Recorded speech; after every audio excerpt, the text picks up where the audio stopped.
नमस्कार दोस्तों, आज हम बताएंगे मोदी जी का ड्रीम प्रोजेक्ट जिसमें बीएसएनएल जैसी सरकारी कंपनियों को किस तरह बेचने पे आमदा हुई है। बाकायदा इसके लिए सरकार ने एक नई कंपनी का गठन किया है।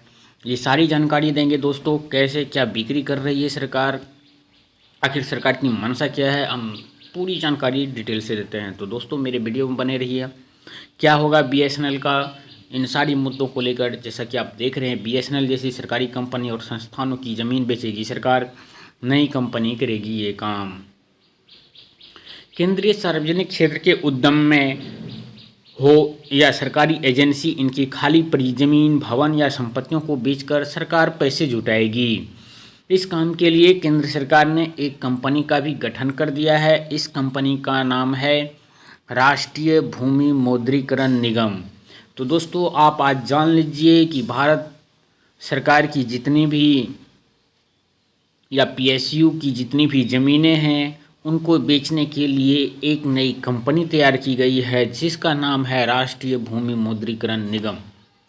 यानी कि पहले कंपनियां बनती थी, अब किसी दूसरे कंपनी को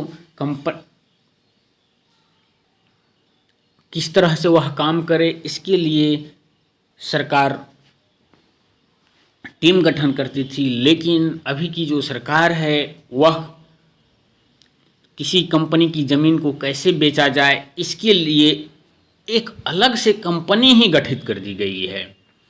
इस कंपनी पर पूरी तरह से सरकार का मालिकाना हक होगा। आपको बता दें कि वित्त वर्ष 21-22 के बजट में पहली बार इस तरह से संपत्तियों की बिक्री का प्रस्ताव रखा गया था।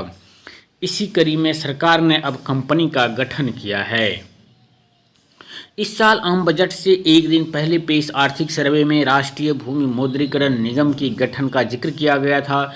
सर्वे में बताया गया था कि एनएलएमसी के पास केंद्रीय सार्वजनिक उपक्रमों की 3400 एकड़ जमीन और अन्य एसेट की बिक्री के प्रस्ताव भेजे जा चुके हैं। MTNL, BSNL, BPCL, B&R, BEML, HMT limited और इंस्ट्रूमेंटेशन लिमिटेड जैसी सरकारी कंपनियों ने भूमि मुद्रीकरण निगम के पास अपनी संपत्तियों के ब्यौरे भेजे हैं। आर्थिक सर्वे की रिपोर्ट के मुताबिक वर्ष 21-22 से लेकर 24-25 के दौरान केंद्र सरकार की प्रमुख एसेट की बिक्री से 6 लाख करोड़ रुपये जुटाने की संभावना है। इनमें सड़कें, रेलवे, बिजली, तेल और गैस पाइपलाइन के अलावा दूरसंचार क्षेत्रों की संपत्तियां ही करीब 83% है।